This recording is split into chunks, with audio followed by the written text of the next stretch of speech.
नमस्कार, आपके साथ मैं हूं Sabina Tamang Deshmukh. Number 1 news channel का नंबर 1 शो कच्चा चिट्ठा। कच्चा चिट्ठा में आज बात पुतिन की, क्योंकि ऐसी रिपोर्ट छापी जा रही है जिसमें दावा किया जा रहा है कि पुतिन के पास युद्ध जीतने के लिए बहुत कम टाइम बचा है। पुतिन इतने परेशान हैं कि इस वक्त युद्ध जीतने के लिए न्यूक्लियर बम की बौछार भी कर सकते हैं। आज आपको पुतिन की परमाणु परी भी दिखाएंगे, लेकिन सबसे पहले यह स्पेशल रिपोर्ट जरूर देखिए। आपको पता चलेगा कि ज़ेलेंस्की किस टाइम बम के साथ तैयार हो चुके हैं।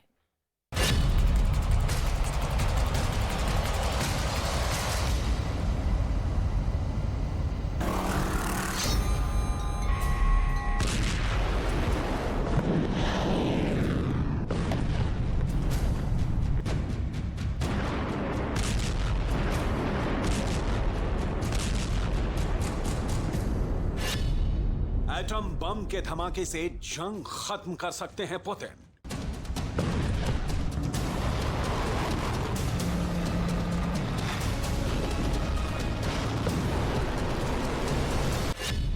पुतिन के पास युद्ध का टाइम नहीं बचा है।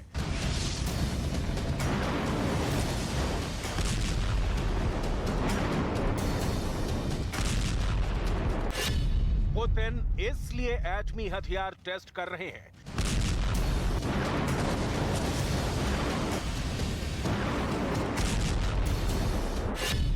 अब सिर्फ परमाणु बम पुतिन को बचा पाएगा।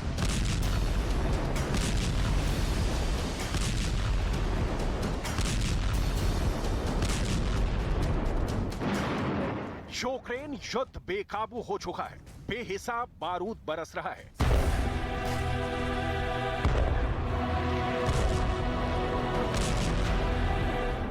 कलेजा कपाने वाली तबाही मच रही है।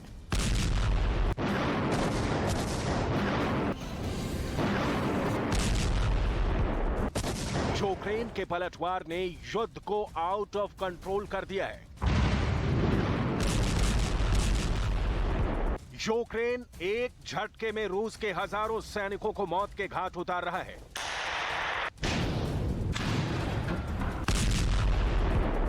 रूस के हथियारों के चीथड़े उड़ रहे हैं।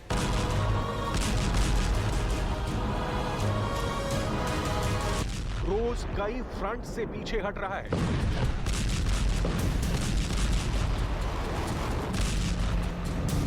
वॉर जोन में मिल रहे रूस को झटके दुनिया को बड़ी अनहोनी की तरफ ले जा रहे हैं, क्योंकि रूस का युद्ध में कब सब्र जवाब दे जाएगा, इसकी अब कोई गारंटी नहीं रह गई है।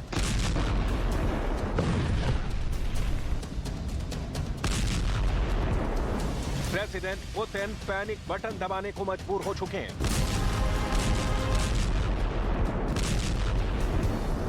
क्योंकि पश्चिमी देशों ने अब यूक्रेन को अजेय बनाने वाले हथियारों की सप्लाई शुरू कर दी है।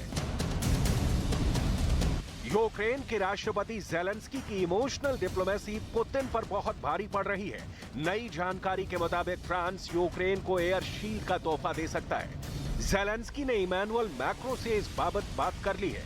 फ्रांस की तरफ से यूक्रेन को भीषण सर्दी में युद्ध जारी रखने में भी मदद मिलेगी।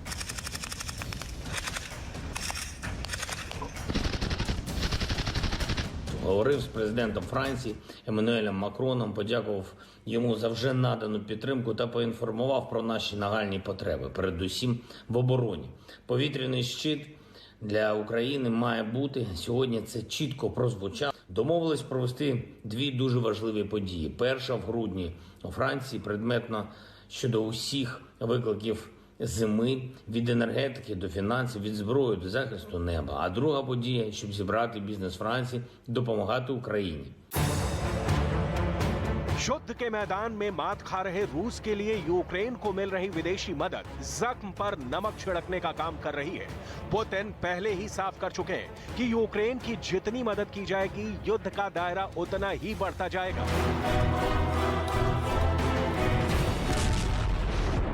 यूक्रेन के साथ पुतिन उन मुल्कों को भी सबक सिखाएंगे जो यूक्रेन को हथियारों की सप्लाई कर रहे हैं। अमेरिका के बाद यूक्रेन को सबसे ज्यादा यूरोपीय देशों से मिल रही है। ऐसे में पुतिन के आजमी टारगेट ये मुल्क भी माने जा रहे हैं। हालांकि पुतिन एक साथ कई फ्रंट पर लड़ाई छेड़ने का जोखिम नहीं उठाएंगे, मगर उनके हाथ परमाणु ट्रिगर पर रखे हुए बताए जा रहे हैं। इसके पीछे पश्चिमी मीडिया में जो तर्क दिए जा रहे हैं उन्हें कतई नजरअंदाज नहीं किया जा सकता। क्रेमलिन के टॉप सीक्रेट डॉक्यूमेंट के आधार पर न्यूक्लियर अटैक की लेटेस्ट टाइमलाइन बताई जा रही है। क्रेमलिन के जासूसी दस्तावेज लीक, क्रेमलिन डायरी में पुतिन का प्लान, क्रेमलिन सीक्रेट में एटम बम का कोड। पुतिन को बहुत गंभीर बीमारी है। पुतिन की बीमारी यूक्रेन पर भारी है।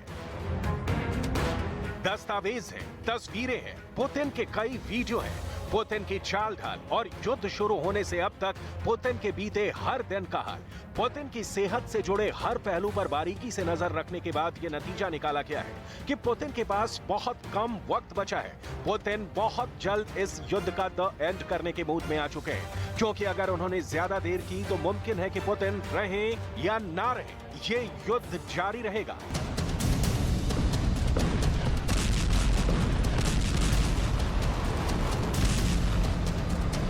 हाल के दिनों में पुतिन की जिन तस्वीरों को सबसे अहम माना जा रहा है, उनकी एक झलक देखिए। तस्वीर नंबर 1। पुतिन ने तस्वीर में एक सैनिक का कंधा पकड़ रखा है, जिसमें उनका एक हाथ नजर आ रहा है। इस हाथ पर एक निशान साफ दिख रहा है। इस निशान ने पुतिन की बीमारी के रहस्यों से पर्दा उठाया है। पश्चिमी मीडिया में दावा किया गया है कि पुतिन को पार्किंसंस और कैंसर है। तस्वीर नंबर 2। इस तस्वीर में पुतिन फ्रेम में अकेले दिख रहे हैं। उनके सामने दिख रहे माइक के करीब हैं, लेकिन उनके हाथ की ऊपरी नसें यहां भी साफ देखी जा सकती हैं। तस्वीर नंबर 3। रूस के रक्षा मंत्री से मुलाकात की इस तस्वीर की भी खूब चर्चा हुई थी, जिसमें पुतिन सर्गेई शोइगु से मुलाकात के दौरान टेबल को पकड़कर बैठे थे। तब मुलाकात के दौरान पुतिन के हाथ कांपने के दावे तक किए गए थे। तस्वीर नंबर 4। पुतिन की तेहरान यात्रा के दौरान इन तस्वीरों को उनकी खराब सेहत का सबूत बताया गया था, जिसमें प्लेन से उतरते हुए पुतिन लड़खड़ा गए थे। माचो मैन पुतिन का कभी टेबल का सहारा लेना, कभी कुर्सी का पांव पकड़कर बैठे रहना, कभी पैरों के हिलाते रहने को उनकी बिगड़ी तबीयत से जोड़ा गया। पश्चिमी मीडिया के मुताबिक पुतिन को जिन गंभीर बीमारियों का रोगी बताया गया है, वो सब सच साबित हुआ है। पुतिन की जानलेवा बीमारियों की लिस्ट में कैंसर जैसा किलर भी है। इसकी तस्दीक क्रेमलिन से लीक हुए ईमेल से हुई है। लेकिन पुतिन की बीमारियों और उपचार की पहले भी खूब सुर्खियां बनी हैं, चर्चाएं होती रही हैं। उन्हें देखिए। अक्टूबर 2012 में एक दुर्घटना के बाद पुतिन की पीठ की सर्जरी का दावा किया गया था। रूस के अखबार वेदोमोस्ती ने पुतिन की मांसपेशियों में खिंचाव की खबर प्रकाशित की थी। साल 2015 में पुतिन के साथ हर यात्रा में 5 डॉक्टरों का पैनल चलने लगा था, जिसमें आगे चलकर 13 डॉक्टर कर दिए गए। नवंबर 2016 में पुतिन अचानक 6 दिन अंडरग्राउंड हो गए थे। तब उनको सोची के एक अस्पताल में 12 डॉक्टरों की निगरानी में रखा गया था। मई 2017 में पुतिन आइस हॉकी के एक मैच में गंभीर रूप से चोटिल हो गए थे। अगस्त 2017 में पुतिन के साथ सर्जन येवगेनी सेलियानोव को देखा गया, जिसके बाद पुतिन की थायराइड समस्या उजागर हुई थी। सर्जन येवगेनी सेलियानोव के बारे में बताया गया कि कैंसर स्पेशलिस्ट येवगेनी ने 35 बार पुतिन के कैंसर की जांच की। इसकी एक रसीद भी सामने आई थी, जिसमें इसकी डिटेल थी। इसके अलावा हेड नर्स ल्यूडमिला काडेनकोवा का नाम भी सामने आया, जिन्होंने लंबे समय तक पुतिन का इलाज किया। यूक्रेन से युद्ध शुरू होने के साथ पुतिन के खराब सेहत से जुड़े दावों की झड़ी लग गई। मई 2022 की शुरुआत में न्यू लाइन्स मैगजीन ने एक रूसी कारोबारी की रिकॉर्डिंग के आधार पर पुतिन को ब्लड कैंसर होने की रिपोर्ट छापी।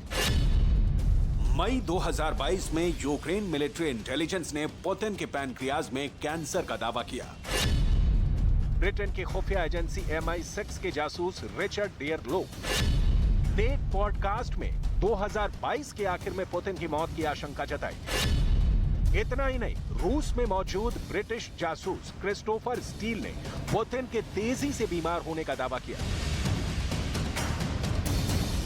पुतिन की खराब सेहत के जितने दावे किए गए, यूक्रेन में रूस का आक्रमण उतना तेज होता गया।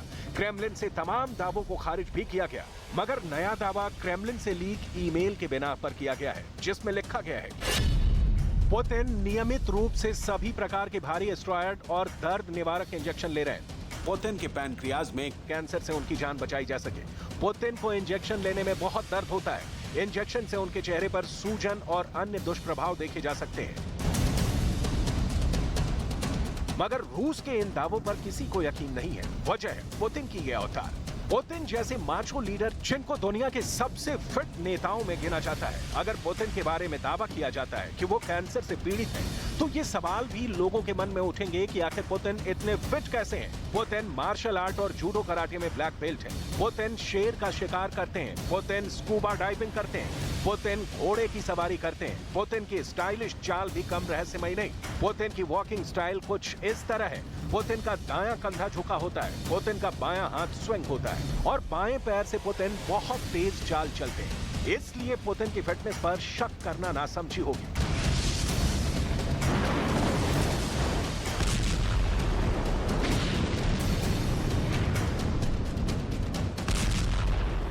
जहां तक सवाल पुतिन के एटमी अटैक का है, तो इसकी भविष्यवाणी कोई नहीं कर सकता कि वो कब क्या करेंगे। बस इतना साफ है कि युद्ध में हार करीब देख पुतिन एटम बम का ट्रिगर दबाने से पीछे नहीं हटेंगे।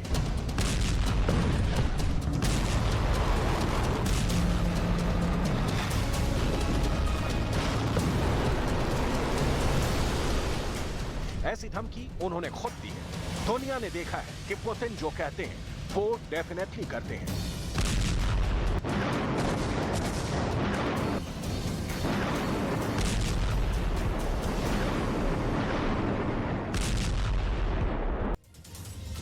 देखिए, समझना होगा कि पुतिन वो हथकंडा आजमा रहे हैं जिसकी बदौलत वो ये जंग जीत सके। खबर है कि जेलेंस्की को सरेंडर करवाने के लिए व्लादिमीर पुतिन ने एक नहीं बल्कि 16 ऐसी विष कन्याएं तैयार की हैं जिनकी टोली 80 साल पहले हिटलर की फौज के छक्के छुड़ा चुकी है। आखिर कौन है ये विष कन्याएं? देखिए हमारी इस स्पेशल रिपोर्ट के जरिए।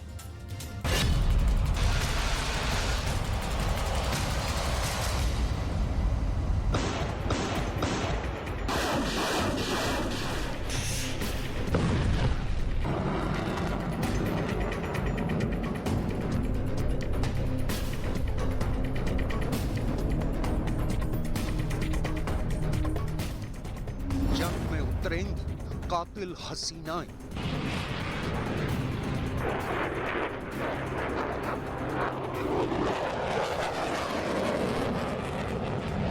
जंगे मैदान में कहर बरसाएंगी पुतिन की ब्यूटी ब्रिगेड।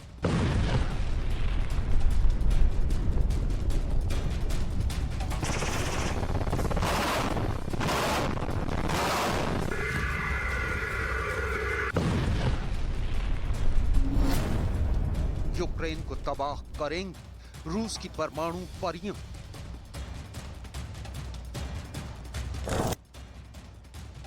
पुतिन की एंजल्स ऑफ डेथ।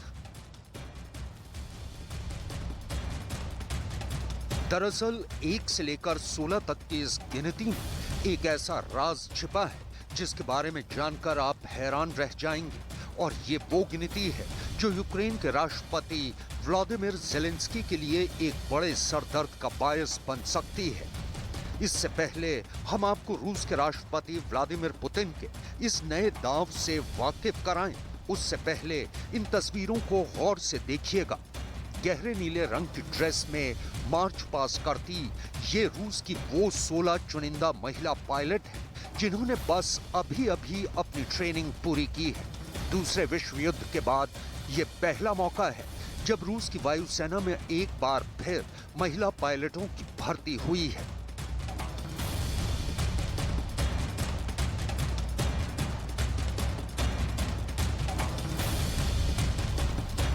इन महिला पायलट्स का चयन साल 2017 में 400 पुरुष पायलटों के बैच में हुआ था और करीब 5 साल की कड़ी मेहनत के बाद आज ये रूस के हर उस फाइटर जेट को उड़ाने की महारत रखती हैं जो रूस की वायुसेना के जखीरे में शामिल है।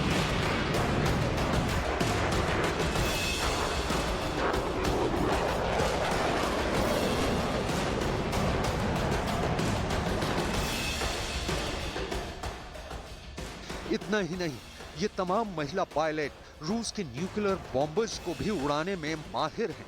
यानी ये रूस के राष्ट्रपति व्लादिमीर पुतिन की वो 16 परमाणु परियां हैं जो जल्द ही यूक्रेन जंग में यूक्रेन की फौज को मौत बांटती नजर आएंगी। शायद इसीलिए इन्हें एंजल्स ऑफ डेथ का नाम दिया गया है।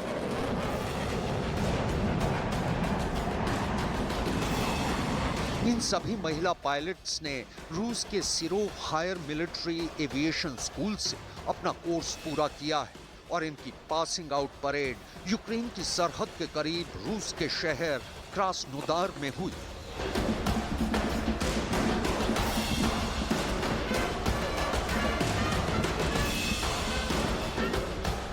कर्नल ओलेग पचेला के मुताबिक इन महिला पायलट्स के साथ कोई भी रियायत नहीं बरती गई और उन्हें भी हर उस टास्क और ट्रेनिंग से गुजरना पड़ा जिससे कि उनके पुरुष कैडेट साथी गुजरे। ब्रिटिश अखबार डेली स्टार में छपी एक रिपोर्ट के मुताबिक अब जल्द ही इन महिला पायलट्स को यूक्रेन जंग में झोंक दिया जाएगा और जल्द ही ये अपने निकनेम यानी एंजल्स ऑफ डेथ की तरह यूक्रेन जंग में यूक्रेन की सेना पर कहर और बारूद बरसाती नजर आ सकती है। इसके पीछे सबसे बड़ी वजह ये है कि यूक्रेन के जंग मैदान में रूस सैनिकों की कमी से जूझ रहा है और दूसरी वजह यह है कि जब इन महिला पायलट्स को रूस की सेना के उनके पुरुष साथी देखेंगे तो उनका मनोबल भी बढ़ेगा।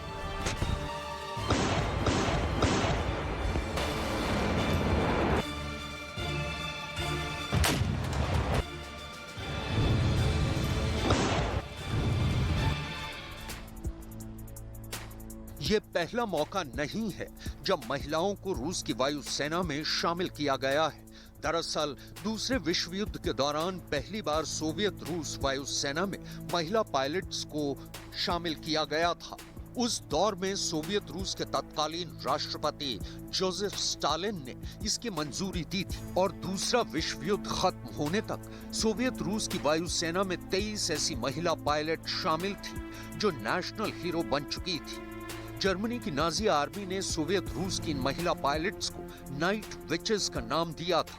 दरअसल ये तमाम महिला पायलट सोवियत रूस की वायुसेना की 588वीं नाइट बॉम्बर रेजिमेंट का हिस्सा थी।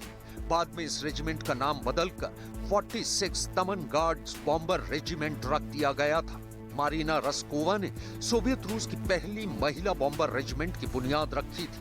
इसके साथ ही रूस दुनिया का वो पहला देश बना था जिसने जंग में महिलाओं को बतौर पायलट जर्मन फौज के खिलाफ लड़ने की इजाजत दी थी। दूसरे विश्व युद्ध में नाइट विचेस रेजिमेंट के नाम बहादुरी और शहादत के कई शानदार कारनामे दर्ज हैं। नाइट विचेस रेजिमेंट में 261 महिलाएं शामिल थी। नाइट विचेस रेजिमेंट को जर्मन सेना पर बमबारी का जिम्मा दिया गया था। इस रेजिमेंट की महिलाएं प्लाईवुड और कैनवास से बने पॉलीकॉर्पोव U-2 प्लेन उड़ाती थी।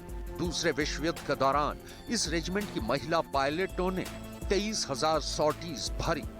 इस रेजिमेंट की महिला पायलटों ने 3,000 टन के बम जर्मन सेना पर गिराए। इस रेजिमेंट की कई महिला पायलटों ने 800 से ज्यादा मिशन को अंजाम दिया। दूसरे विश्व युद्ध के दौरान इस रेजिमेंट की 32 महिला पायलट शहीद भी हुईं।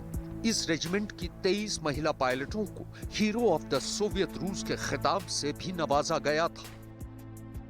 एक आंकड़े के मुताबिक रूस की सेना में इस वक्त 41,000 महिला कर्मी हैं, जो कि रूस की सेना का महज 4.26% है। रूस में पुतिन राज की शुरुआत के वक्त करीब 1 लाख महिला कर्मी थी, लेकिन महज एक दशक यानी साल 2000 तक इनकी तादाद घटकर 90,000 पहुंच गई थी। 2011 में रूस की सेना में सिर्फ 45,000 महिलाएं ही काम कर रही थी और 2010 से 2020 के बीच ये आंकड़ा 35 से 45,000 के बीच झूलता रहा। लेकिन अब एक बार फिर रूस की सेना में महिलाओं को काम करने के लिए प्रोत्साहित किया जा रहा है। सिर्फ भर्ती ही नहीं बल्कि यूक्रेन जंग में भी रूस की सेना में कई महिलाएं वॉर जोन में यूक्रेन की फौज के खिलाफ जंग लड़ रही हैं।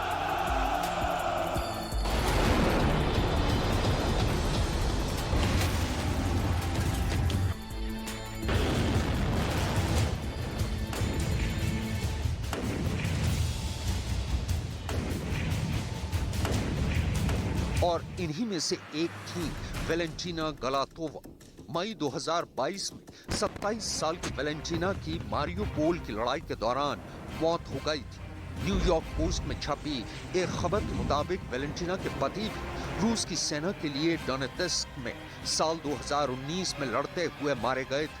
खबर के मुताबिक वैलेंटीना यूक्रेन जंग के दौरान मारे जाने वाली पहली रूसी महिला सिपाही थीं।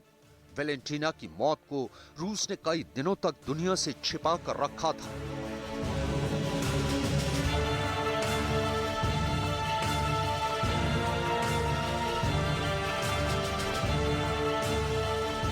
ये कॉर्पोरल अनास्तासिया सवित्स्काया की तस्वीर है। अनास्तासिया अब इस दुनिया में नहीं है।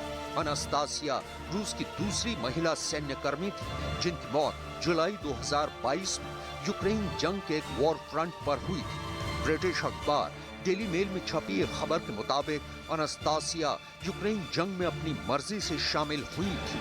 35 साल की अनास्तासिया 2 बच्चों की मां थी और उनके पति भी रूस की सेना में काम करते हैं। उनकी कंपनी के मुताबिक अनास्तासिया एक वॉर हीरो थी और जंग के दौरान उनके चेहरे पर किसी ने कभी भी डर की कोई शिकन तक नहीं देखी थी। उनके परिवार और दोस्तों के मुताबिक अनास्तासिया हमेशा से ही रूस की सेना के लिए काम करना चाहती थी। लिहाजा 18 साल की उम्र में वो रूस की सेना में शामिल हो गई थी।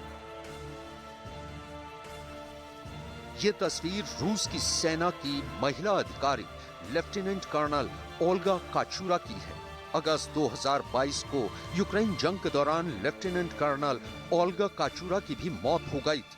ब्रिटिश अखबार टेलीग्राफ में छपी एक खबर के मुताबिक ओल्गा यूक्रेन जंग के दौरान मरने वाली पहली महिला सैन्य अधिकारी थी। उनकी मौत डोनेत्स्क में एक मिसाइल हमले में हुई थी। 52 साल की ओल्गा उस वक्त डोनेत्स्क की मिलिशिया में बतौर कर्नल तैनात थी और एक यूनिट को कमांड कर रही थी। खबर के मुताबिक लेफ्टिनेंट कर्नल ओल्गा काचुरा को यूक्रेन के खिलाफ जंग लड़ना पसंद था और एक इंटरव्यू के दौरान उन्होंने इस बात को माना था कि उन्हें यूक्रेनी फौजियों पर गोली चलाना अच्छा लगता है। फिलहाल यूक्रेन जंग में रूस की सेना में कितनी महिला सैन्यकर्मी शामिल हैं, रूस ने आधिकारिक तौर पर इसके बारे में कोई बयान नहीं दिया। फिलहाल दुनिया रूस की वायुसेना में शामिल होने वाली उन 16 महिला पायलटों को देख रही है जिनके बारे में ये कहा जा रहा है कि राष्ट्रपति पुतिन जल्द ही उन्हें यूक्रेन के वॉर फ्रंट पर तैनात कर सकते हैं। С праздником вас! С Днем Великой Победы! Ура!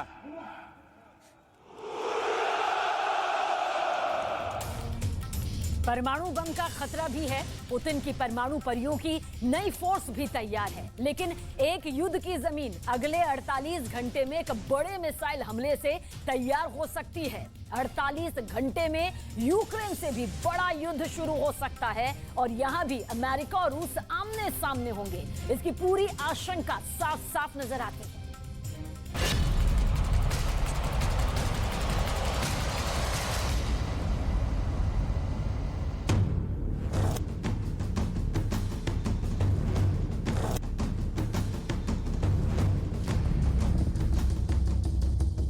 इन तस्वीरों ने पूरे पश्चिम एशिया में खलबली मचा दी है। ये ईरान के शहर शिराज में शाह चिराग मस्जिद का गुंबद है और उस पर लगाए जा रहे इस लाल झंडे के बहुत बड़े मायने हैं। क्या ईरान युद्ध करने जा रहा है? क्या ईरान के टारगेट पर सऊदी अरब है?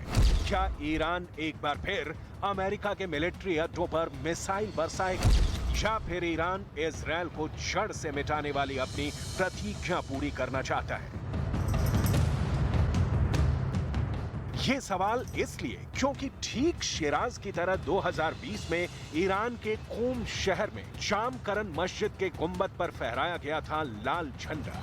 तब ईरान ने अमेरिका से बदला लिया था और एक साथ कई मिसाइल अमेरिका के मिलिट्री अड्डे पर लॉन्च की थी। इसलिए समझना बहुत जरूरी है कि जिस तरह पहले जनवरी 2020 में कूम शहर के जामकरन मस्जिद पर लाल रंग का झंडा फहराया गया, अब नवंबर 2022 में शिराज में शाह चिराग मस्जिद पर लाल रंग का झंडा क्यों लगाया गया है? ईरान के इस खास मस्जिद पर लाल झंडा लगाए जाने का क्या मतलब है? अब क्या होगा? ईरान में ये लाल झंडा किस बात का प्रतीक है? 2020 में जब ऐसा झंडा लगाया गया था, तब ईरान ने अपने जनरल सुलेमानी की हत्या का बदला अमेरिका से लिया था। तब क्या हुआ था, उसे बताने से पहले कुछ बड़े सवाल। इस बार ईरान क्या पैगाम देना चाहता है? ईरान क्या अपने दुश्मनों को युद्ध की चेतावनी दे रहा है? ईरान के दुश्मन कौन कौन हैं? इन तीनों सवालों के जवाब जानने के लिए ईरान के रिवॉल्यूशनरी गार्ड के कमांडर जनरल हुसैन सलामी की बात को बहुत गौर से सुनिएगा।